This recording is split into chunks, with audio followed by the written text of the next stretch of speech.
Hi friends, good morning to all of you. स्वागत है आप सबका स्टडी विथ राहुल 247 में। आइए आज के क्लास में हम लोग विज्ञान के कुछ महत्वपूर्ण प्रश्नों को देखेंगे जो कि तीनों सेक्शन फिजिक्स, केमिस्ट्री, बायो से होगा और ये सभी प्रतियोगी परीक्षाओं के लिए महत्वपूर्ण होगा। और जितना ये परीक्षा में सब प्रश्न है आने वाला प्रश्न है। नहीं विश्वास है तो देख लीजिए, ये जो यहाँ से प्रश्न मैं लिया हूँ बीपीएससी 65th 2019 का प्रश्न, 2020 का, 2020, 2016 का, ये सब पूछा हुआ प्रश्न और पूछा जाता भी है। तो चलिए हम लोग स्टार्ट करते हैं और इन्हें समझते हैं। तो पहला प्रश्न है, पानी में सिक्का का उठा प्रतीत होना दर्शाता है। देखिए, पानी में सिक्के का उठा प्रतीत होना, कांच में पेंसिल का टूटा प्रतीत होना, या फिर मछली का अपने वास्तविक स्थिति से ऊपर दिखाई देना, या पानी में रॉड का तिरछा मुड़ा दिखाई देना, ये सब प्रकाश के अपवर्तन के कारण होता है। तो आंसर क्या हो जाएगा?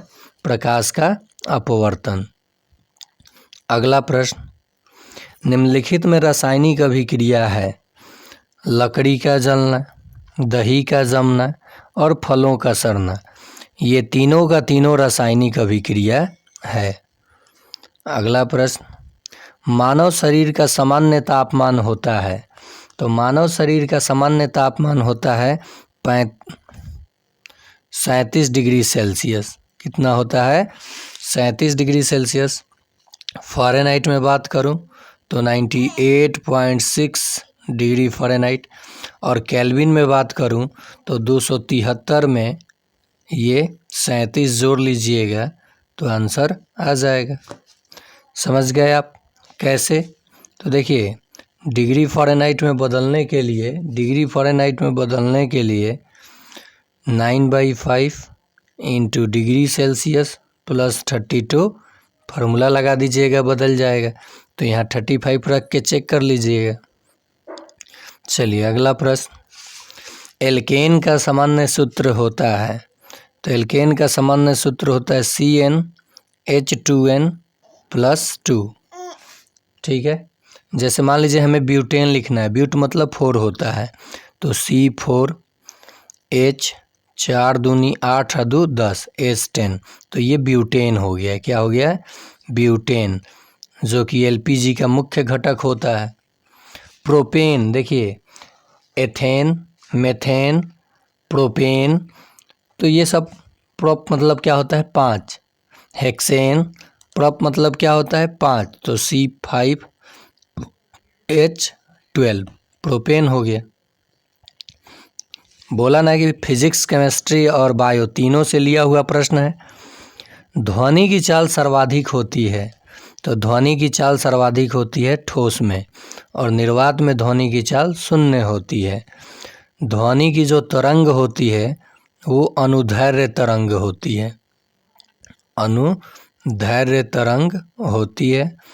और ध्वनि की चाल दाब पर निर्भर नहीं करती है, लेकिन ताप पर निर्भर करती है। चलिए अगला प्रश्न, सबसे अच्छा कोयला है। तो देखिए, कोयले का 4 प्रकार, और सबसे अच्छा कोयला है एंथ्रासाइट। एंथ्रासाइट, जिसमें लगभग 95% से ऊपर कार्बन पाया जाता है।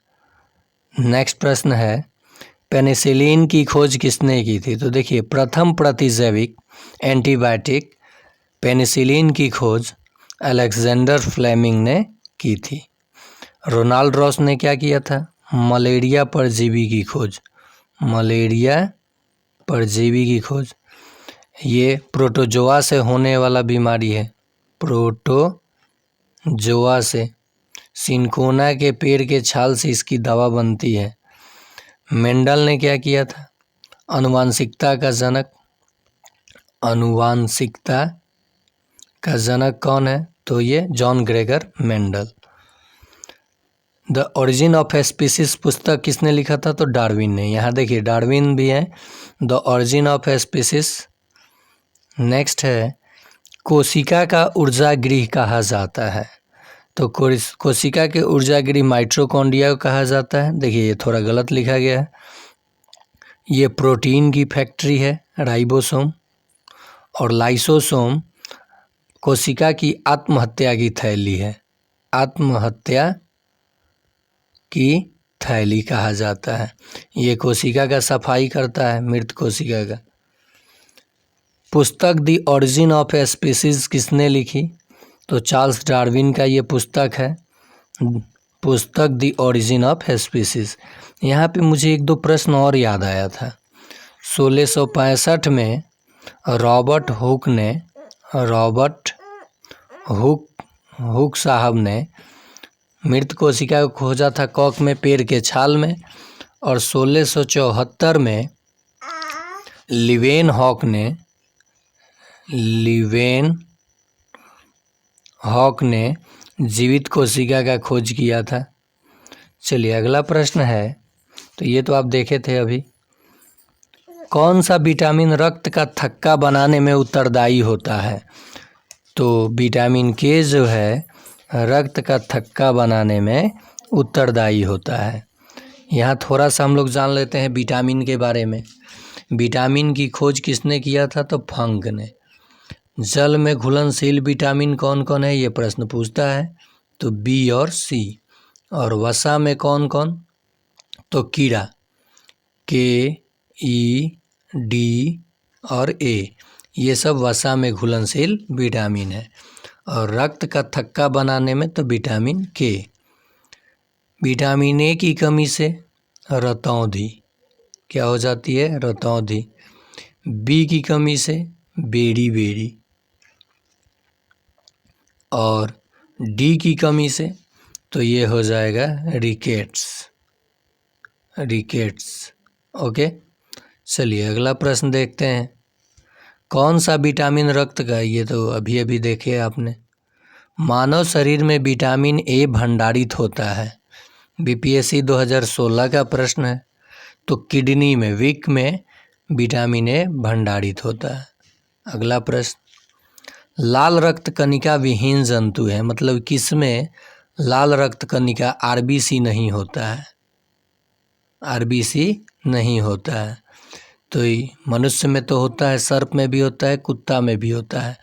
तो ऑप्शन आपका हो जाएगा केंचुए में नहीं होता है।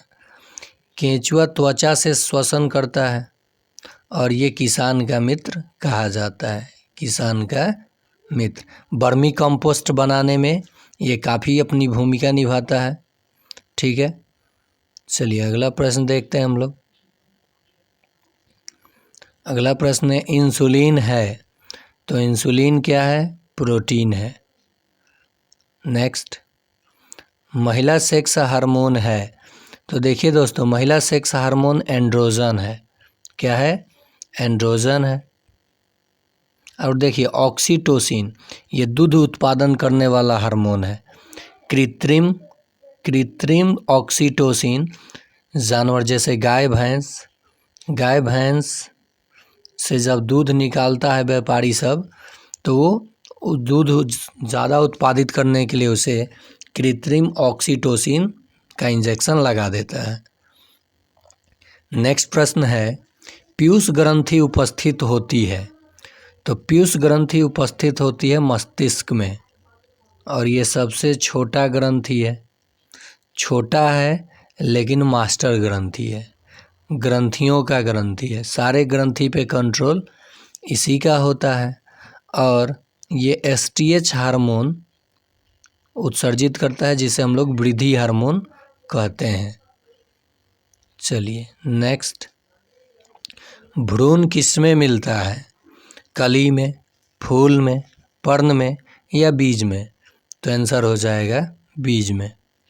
नेक्स्ट प्रश्न, शरीर का तापमान नियंत्रित करता है, तो शरीर का तापमान नियंत्रित करता है हाइपोथैलेमस। अगला प्रश्न, अधिकतम एंजाइम होते हैं, तो अधिकतम एंजाइम जो होते हैं वो प्रोटीन होते हैं। अगला प्रश्न है, लोहे का शुद्ध रूप है, तो लोहे का शुद्ध रूप पिटवा लोहा है। आधुनिक रसायन शास्त्र का जनक किसे कहा जाता है? तो लेवोजियर को आधुनिक रसायन शास्त्र का जनक कहा जाता है। इस प्रश्न में हम थोड़ा डाउट में, ठीक है, इसको स्टार मार्क कर लीजिए, आप देख लीजिएगा। परमाणु के नाभिक में कौन सा मूल्य कण होता है? तो देखिए, परमाणु का खोज सबसे पहले आप जान लीजिए परमाणु के बारे में। डाल्टन साहब ने कहा था, डाल्टन साहब की पदार्थ का सूक्ष्मतम कण परमाणु है जो अविभाज्य है, लेकिन इसे बाद में विभाजित कर दिया गया, जिसके 3 मौलिक कण इलेक्ट्रॉन, प्रोटॉन और न्यूट्रॉन। इलेक्ट्रॉन पे ऋण आवेश, प्रोटॉन पे धन आवेश और न्यूट्रॉन पे कोई आवेश नहीं, आवेश विहीन। देखिए, जितना इलेक्ट्रॉन किसी तत्व में उतना ही प्रोटॉन, और प्रोटॉन और न्यूट्रॉन के संख्या का योग ही द्रव्यमान संख्या कहलाता है, और प्रोटॉन की संख्या ही परमाणु संख्या कहलाता है। इतना आप जान गए। लेकिन कहा है कि नाभिक में, तो ये नाभिक में प्रोटॉन और न्यूट्रॉन पाए जाते हैं। कौन कौन? प्रोटॉन और न्यूट्रॉन। तो प्रश्न आएगा कि तत्व का जो नाभिक होता है उस पे कैसा आवेश होता है? तो प्रोटॉन और न्यूट्रॉन इसमें रहता है, इस पे कोई आवेश नहीं, इस पे धन आवेश। तो परमाणु का नाभिक कैसा होता है? धनावेशित होता है। लेकिन परमाणु कैसा होता है? तो ये उदासीन होता है, नो आवेश, इस पे कोई आवेश नहीं होता है, क्योंकि जितना ऋण उतना ही धन, तो मिलके क्या हो जाएगा? 0। तो समझ गए कि परमाणु के नाभिक में कौन से मूल कण होते हैं? तो प्रोटॉन और न्यूट्रॉन। तो द्रव्यमान कहाँ निहित होता होगा? अब देखिए, द्रव्यमान संख्या होता है प्रोटॉन प्लस न्यूट्रॉन की संख्या। तो किसी भी तत्व का जो द्रव्यमान है कहाँ निहित रहता है? तो कहिएगा कहाँ निहित रहता है, बताइए? नाभिक में। कहाँ पे? तो नाभिक में। अगला प्रश्न, एक तत्व में इलेक्ट्रॉन और यहाँ न्यूट्रॉन होगा, ठीक है। न्यूट्रॉन की संख्या क्रमशः 18 और 20 है। तो जितना इलेक्ट्रॉन उतना ही प्रोटॉन, और न्यूट्रॉन की संख्या कितनी है? 20 है। क्या पूछा है? द्रव्यमान संख्या। दोनों को जोड़ दीजिए, यानी कितना हो जाएगा? 38, क्योंकि द्रव्यमान संख्या ही होता है प्रोटॉन प्लस न्यूट्रॉन की संख्या। आगे चलते हैं। निम्नलिखित में कौन सा कण आवेश रहित है? ये प्रश्न देखिए, यहाँ ऑप्शन है, निम्नलिखित में कौन सा कण आवेश रहित है? तो जो न्यूट्रॉन होता है इस पे कोई आवेश नहीं होता है। बीपीएससी 2023 का प्रश्न, रेडियोधर्मी तत्वों द्वारा उत्सर्जित धनात्मक रूप से उत्सर्जित कण है। रेडियोधर्मी तत्व द्वारा धनात्मक रूप से उत्सर्जित कण है, तो कौन कण है? अल्फा किरण है, अल्फा कण। अगला प्रश्न, एक तत्व के समस्थानिक अलग अलग होते हैं। तो समस्थानिक में क्या अलग अलग होते हैं? देखिए, समभारिक कहेगा तो भार अलग अलग, समस्थानिक में क्या अलग अलग होता है? बताइए? परमाणु संख्या अलग अलग होता है, यानी प्रोटॉनों की संख्या। अगला प्रश्न, कपड़े साफ करने वाले डिटर्जेंट है। तो सल्फोनेट को कपड़े साफ करने वाला डिटर्जेंट सल्फोनेट है, वो क्या है? सल्फोनेट। पार्सेक मात्रक है, तो पार्सेक दूरी का मात्रक होता है। प्रकाश वर्ष भी दूरी का मात्रक है। दूरी का सबसे बड़ा मात्रक है पार्सेक, और प्रकाश वर्ष भी दूरी का मात्रक है। इससे खगोलीय दूरी मापा जाता है। अपवर्तन के कितने नियम होते हैं? तो अपवर्तन के 2 नियम होते हैं। नेक्स्ट प्रश्न है, निकट दृष्टि दोष को दूर किया जाता है।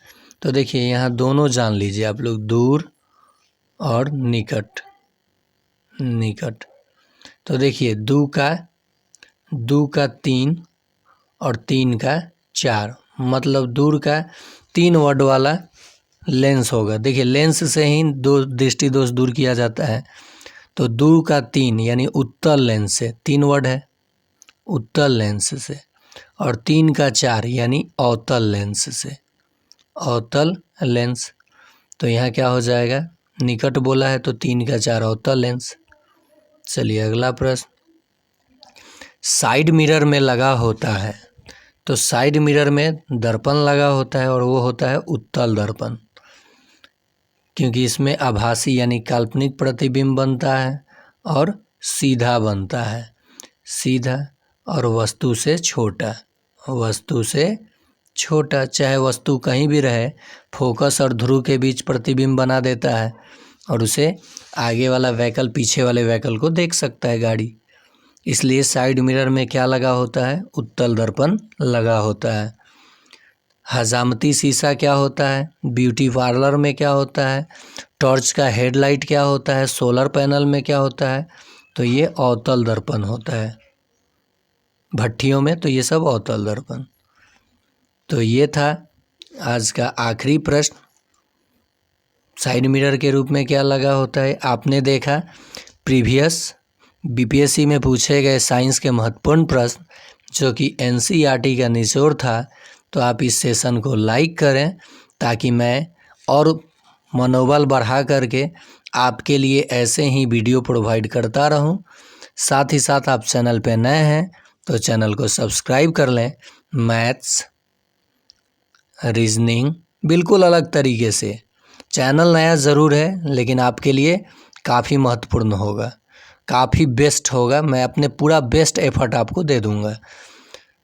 जीके जीएस इन सब चीज़ों की तैयारी, जैसे आगामी SSC GD, railway NTPC, SSC MTS, CTET दिसंबर 2024, आप जाकर के प्लेलिस्ट में देखिए या डिस्क्रिप्शन में सब चीज़ों का प्लेलिस्ट दिया है। बेसिक गणित का भी एक प्लेलिस्ट है, आप वहाँ से भी गणित सीख सकते हैं। तो आज के लिए इतना ही मेरे दोस्तों, फिर मिलते हैं इसी जोश और उमंग के साथ अगले पार्ट में।